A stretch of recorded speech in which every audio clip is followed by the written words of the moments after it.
मेरा बर्थडे था।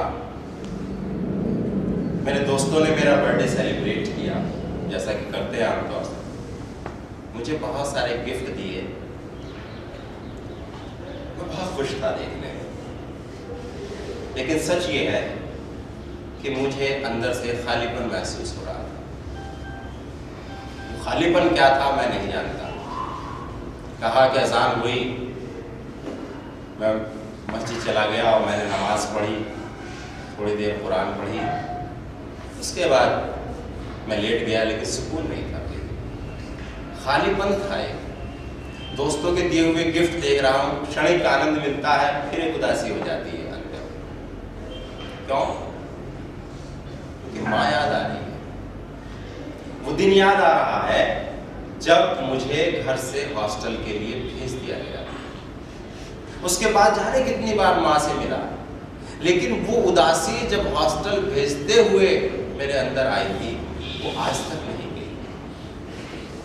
अच्छा करियर, मास कम्युनिकेशन बहुत अच्छा करियर है आज के ज़माने में। वो होते हुए भी एक उदासी और एक खालीपन उसके भीतर है। इसका मतलब ये हुआ कि कहीं ना कहीं परिवार से उसको रिकॉग्निशन नहीं जो मिलना चाहिए। वो खालीपन उसके साथ हमेशा जिंदगी भर चलता रहेगा और चल रहा है। तो हम अपने बच्चों को कहाँ ले जाना चाहते हैं, क्या करना चाहते हैं, इसके लिए ज़रूरी है कि हम उसको समझें। कैसे? एक कहानी मुझे याद आ रही है, छोटी सी। एक व्यक्ति ने, उसको 3-4 बेटे थे, उनको 2 रुपए दिए हर एक को और कहा कि तुम कोई ऐसी चीज़ खरीद कर लाओ जिससे मेरा ये कमरा भर जाए। तो बेटे बाजार गए, कोई कुछ लाया, कोई कुछ लाया, लेकिन ये मुमकिन नहीं था कि उस 2 रुपए में कोई ऐसी वस्तु आ जाती कि कमरा भर जाए। एक बेटा जो सबसे छोटा था, वो आया, उसके हाथ में एक मोमबत्ती थी। उसने बाप के पास वो मोमबत्ती रखी और उसको जला दी। कमरा रोशनी से भर गया। सिर्फ 2 रुपए की एक मोमबत्ती से। अब ये क्या है? कमरा भर दिया उसने। ये उसका विजन है। तो हमें अपने बच्चों में वो विजन तलाश करनी है, वो दृष्टि विकसित करनी है कि वो कमरे में रोशनी कर सके। सामान तो जब तक हो ही जाएगा, सामान भी हो और रोशनी ना हो।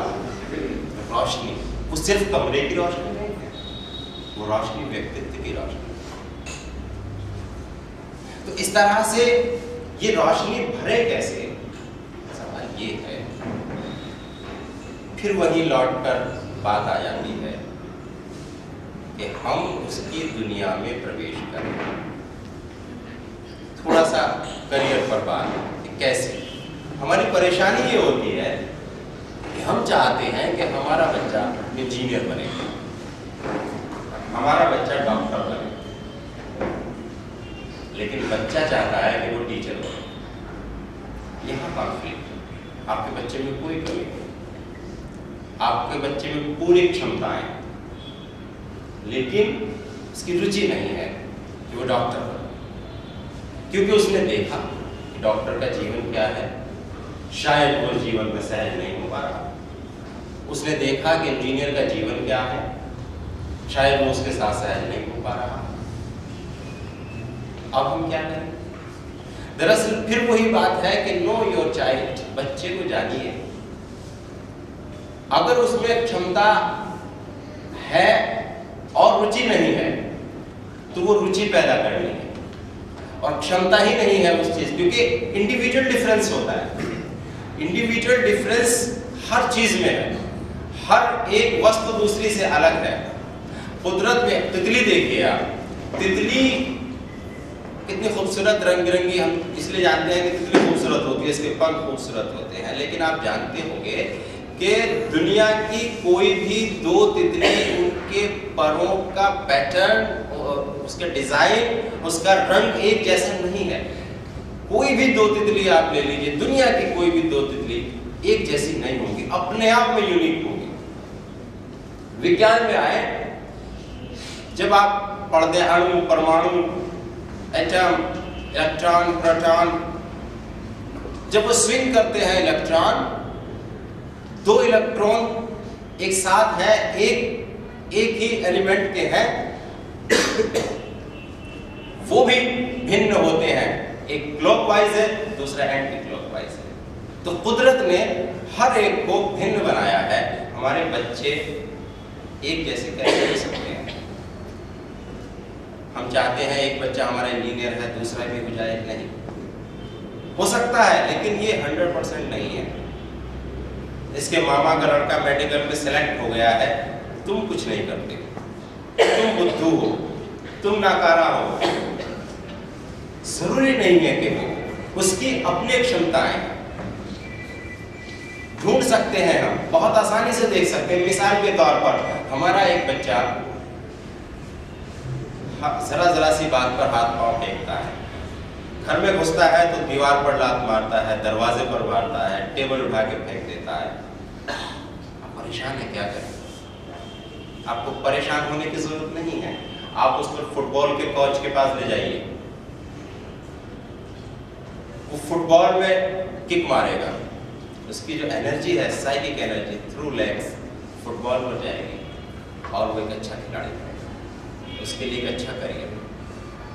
अगर वो खिलाड़ी ना भी बन पाया तो अतिरिक्त ऊर्जा वहां निकलेगी और जो जितनी उसको चाहिए वो उसके करियर में मिलेगी। इस तरह से हम, बहुत सारे बच्चे हमारे आर्ट में बहुत अच्छे होते हैं, मैथ्स में कमजोर हैं, लेकिन हम इस परेशानी में है, इसके मैथ्स में 90 से 90 क्यों नहीं आ रहे, 100 से 100 क्यों नहीं आ रहे हैं? मोहन के तो आ गए हैं, राहुल के तो आ गए हैं, इसके 70 आए हैं। लेकिन आप ये देखिए कि उसके इंग्लिश में 100 में से 100 आए होंगे, ज्योग्राफी में 100 में से 100 आए होंगे, जो राहुल के नहीं आए, सुषमा के नहीं आए। हम क्यों चाहते हैं कि मैथ्स में उसके 100 आए? क्योंकि हमारी कुछ इच्छाएं हैं, हमारे कुछ अधूरे सपने हैं जिन्हें हम पूरा होते हुए देखना चाहते हैं। क्यों हम अपने पूरे सपने नहीं कर पाए? हम बच्चे पर अपने सपने लाना चाहते हैं। बहुत ऑब्जेक्टिव होकर हमें सोचना है कि वो छोटी छोटी एक दो चीजें बताएंगे कैसे कर सकते हैं, क्योंकि बहुत बड़ा विषय है। एक और उदाहरण देता हूं कि हमारा बच्चा बनना चाहता है अध्यापक, इंटेलिजेंट है, जूलॉजी भी अच्छी है, बॉटनी भी अच्छी है, मैथ्स भी अच्छा है। तो जब ये सब चीजें अच्छी हैं तो हम क्या चाहते हैं? मेडिकल में चला जाए, इंजीनियर हो जाए, सब की ख्वाहिश होती है। लेकिन वो तो टीचर बन रहा है, अब उसके काउंसलिंग की जरूरत है कि टीचिंग मेडिकल में भी है, टीचिंग इंजीनियरिंग में भी है। फिर जो आपको टीचर, जो आपको इंजीनियर बनाएंगे, जो आपको डॉक्टर बनाएंगे, वो सब टीचर ही तो है।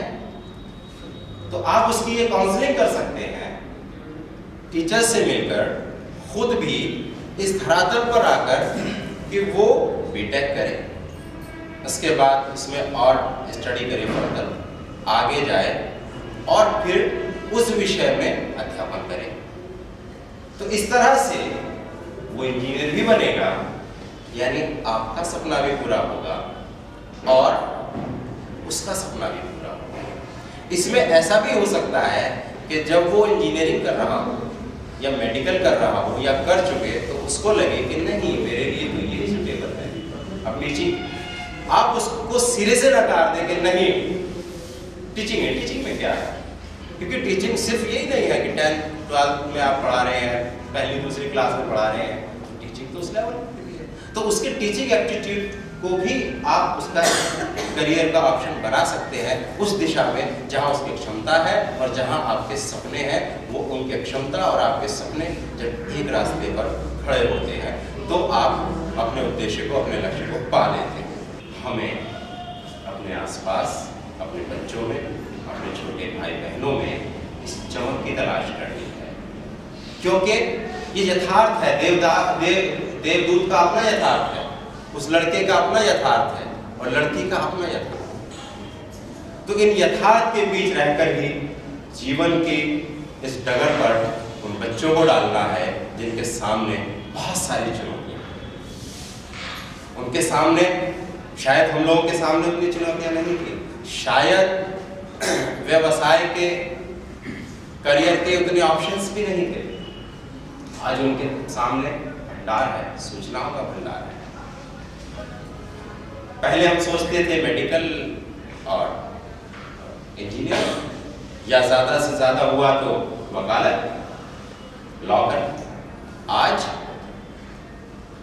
इंतहा नहीं है, अनंत करियर है। सवाल ये है कि उस करियर को कैसे चुनेंगे। करियर हम बच्चे के यथार्थ, उसके सपने, उसकी चमक, उसकी क्षमता, इन सबको सामने रख के चुनेंगे। मेरी शुभकामनाएं आपके साथ रहेंगी। Thank you so much sir. आपकी बातों को अगर हम अपनी लाइफ के साथ रिलेट करें तो बहुत सी बातें, rather सारी बातें हमें सच नज़र आती हैं, और आपने जो भी हमें समझाया है वो हम ज़रूर अपनी लाइफ में इम्प्लीमेंट करेंगे। तो इसके बाद मैं इनवाइट करना चाहूँगी डॉक्टर राकेश राणा जी को। Sir please. मैं अपनी बात एक विज्ञापन से शुरू करना चाहूँगा जिसे आप सब रोज देखते हैं टीवी पर। रणधीर कपूर एक एडवर्टाइजमेंट करते हैं, बोलते हैं कि ये बच्चे एक एडमिशन के द्वारा अपनी ज़िंदगी हमारे हवाले कर देते हैं। याद है आप सबको, आप देखते हैं सब। तो आप सब ऐसे ही बच्चों के गार्जियन हैं, और मैं भी ऐसे ही बच्चों को पढ़ाता हूँ। तो मैं अक्सर जब उस विज्ञापन पर सोचता हूँ तो ये बहुत बड़ा सच है कि बच्चा एक एडमिशन के थ्रू और उस प्रक्रिया में आप जैसे गार्जियन या हम सबके गार्जियन इन्वॉल्व हैं कि कुछ विश्वास के साथ और बहुत सारी भविष्य की मंशाओं के साथ एक एडमिशन कराने वो आते हैं और पूरी ज़िंदगी वो हमारे हवाले या उस इंस्टीट्यूशन के हवाले, उस संस्थान के हवाले कर जाते हैं कि इसे ये बनाना है या बनना है। तो मैं अक्सर जब अपनी क्लास में पढ़ाता हूँ और बच्चों को देखता हूँ तो ये बात मुझे इस विज्ञापन से पहले भी कई बार होती थी, लेकिन जब से वो विज्ञापन शुरू हुआ तब से वो बात मेरी और ज़्यादा मजबूत होती है। और मैं देखता हूँ कि मात्र एडमिशन के थ्रू उनकी ज़िंदगी हमारे हवाले होती है और उसे हमें सेफ देनी होती है, उस पर हमें काम करना होता है। ये एक बड़ा मुद्दा है। आज जो कोटा एक्सपर्ट ने ये चर्चा रखी और आप सब गार्जियन इसमें आए, इसमें 3-4 चीज़ें मुझे बताई थी विजय जी ने, जिन पर हमें चर्चा करनी है, बातचीत करनी है। पहला बिंदु है अंडरस्टैंड योर चाइल्ड, हम अपने बच्चों को समझें। दूसरा बिंदु है चेंजिंग सिनेरियो ऑफ एजुकेशन, मौजूदा दौर में शिक्षा का जो बदलता पूरा परिदृश्य है, जो आज पूरा कॉम्पिटिटिव है, हर दौर में बहुत सारी चॉइस भी हैं, बहुत सारा कंपटीशन। नेक्स्ट चीज़ है बी अलर्ट, हम किन चीज़ों की सावधानी रखें, हमें किन चीज़ों पर निगरानी रखनी। और लास्ट चीज है व्हाट वी कैन डू, हम क्या कर सकते हैं। तो इस बातचीत को हम इन 3-4 बिंदुओं पर फोकस रखें। सबसे पहले अंडरस्टैंड योर चाइल्ड वाला जहां तक बात है, तो माँ बाप है, घर में है, उनसे ज़्यादा अंडरस्टैंड बच्चे को कौन कर पाता है। टीचर के साथ वो कितनी देर रहता है, लेकिन जब हम इसे पूरे उस बच्चे को फोकस करके समझते हैं तो उसमें 3 चीजें मुझे मोटा माटी नजर आती हैं। मैं चूंकि समाजशास्त्र पढ़ाता हूँ, सोशल साइकोलॉजी मेरा विषय है, तो उसमें मैं 3 चीजें पाता हूँ। बच्चा जहाँ उस ट्रायंगल के बीच जीता है, रहता है, उसमें सबसे पहली चीज परिवार है, फैमिली है। नेक्स्ट सोसाइटी है, और थर्ड वो इंस्टीट्यूशन है, या वो टीचर है, या वो संस्थान है जहाँ वो पढ़ रहा है। इन 3 चीजों के बीच बच्चा है, स्टूडेंट है, और इस ट्रायंगल के बीच उसका पूरा जीवन सेफ लेता है। परिवार के स्तर पर गार्जियंस जिन जिन चीजों को देखता है, जिस जिस ढंग से उसे सोशलाइज करता है, या जो एनवायरनमेंट वहाँ है, वो तमाम चीजें हैं। नेक्स्ट सोसाइटी है, सोसाइटी के बीच उसका फ्रेंड सर्किल बनता है, जहाँ जहाँ से वो होके आता है, जिन जिन चीजों के वो बाहर टच में है वो। और तीसरा जो उसका टीचर है, जहाँ वो पढ़ाता है, जो उसका इंस्टीट्यूशन है, वहाँ उसे किस ढंग से पढ़ा जा रहा है, जो मौजूदा दौर के जो चैलेंजेस हैं उनके प्रति उसे किस ढंग से तैयार करना है। ये एक पूरी तीनों एजेंसीज के बीच एक चुनौती है, और यही समझने की जरूरत है, क्योंकि सब बच्चे एक जैसे नहीं है, सब गार्जियन एक जैसे नहीं है। कुछ अनपढ़ गार्जियन भी हैं, कुछ मध्यम शिक्षित हैं, कुछ उच्च शिक्षित हैं। एक गार्जियन अपने बच्चे के प्रति बहुत अलर्ट है, एक गार्जियन को ये भी नहीं पता कि मेरा बच्चा क्या करने जा रहा है, क्या मेडिकल होता है, क्या इंजीनियरिंग होता है, या क्या दूसरी चीजें होती हैं। मुझे याद है जब हमारे बाबा से या हमारे फादर से कोई पूछता था कि क्या कर रहा है आपका बच्चा, भाई हमें तो नहीं पता क्या करता है, क्योंकि वो अनपढ़ थे। लेकिन हाँ ये कर रहा है, पढ़ रहा है, अच्छा पढ़ रहा है, लेकिन हमें ये नहीं पता है क्या पढ़ रहा है, कौन सी क्लास में क्या है। तो हिंदुस्तान गांव का देश है, और कहीं ना कहीं हम जो शहरी लोग हैं वो भी सब गांव से ही आए हैं, या हमारी सबकी जड़ें गांव में ही हैं। तो बहुत सारी चीज़ों के प्रति गार्जियन अवेयर नहीं है, और ना ही रह सकता है, ये बहुत पॉसिबल भी नहीं है। उसका एक कारण है, उसका कारण ये भी है कि हम एक बदलते दौर में हैं। बदलता दौर में इसलिए कह रहा हूं कि जो चीजें आज हैं वो बहुत जल्दी, पता नहीं महीने, 6 महीने, 2 महीने, 1 साल में रहेंगी या नहीं रहेंगी। जो कैरियर या जो फील्ड आज है, कल दूसरा उससे अच्छा आ रहा है, तीसरा उससे अच्छा आ रहा है, चौथा उससे अच्छा आ रहा है।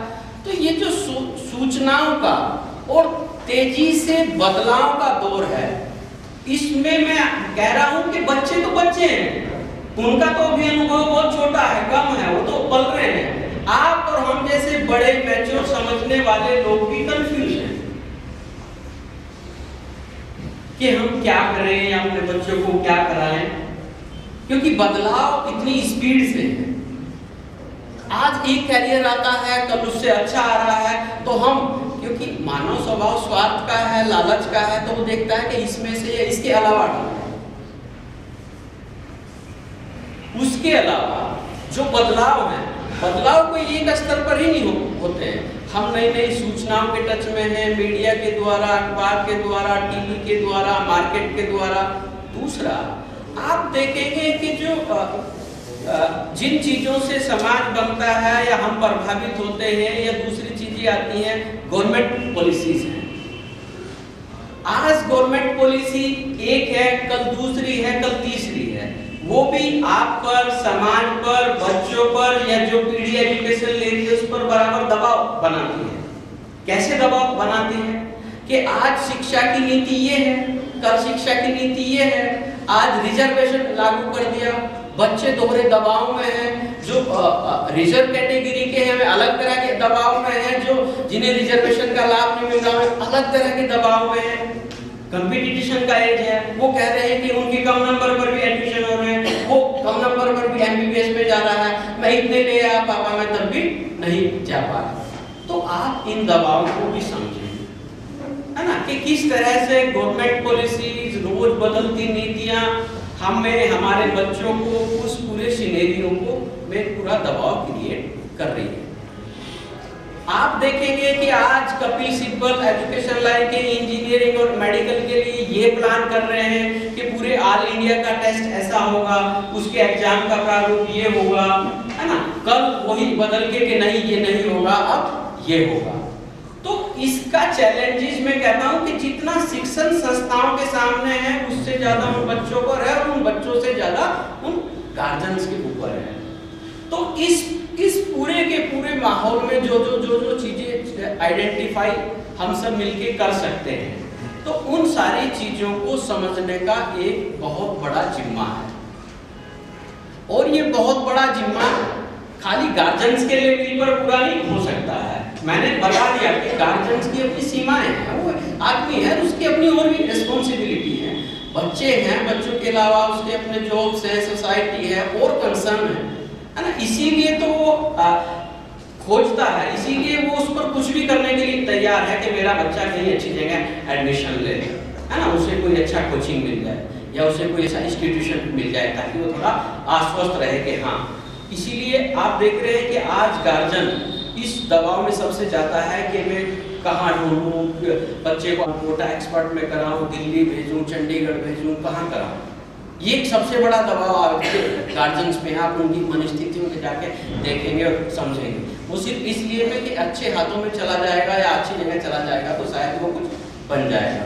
लेकिन उन सारी स्थितियों के बीच जो इस तरह के रोज बदलाव हैं, जिसे हम एजुकेशन का चेंजिंग सिनेरियो कह सकते हैं, कि रोज बदलता जो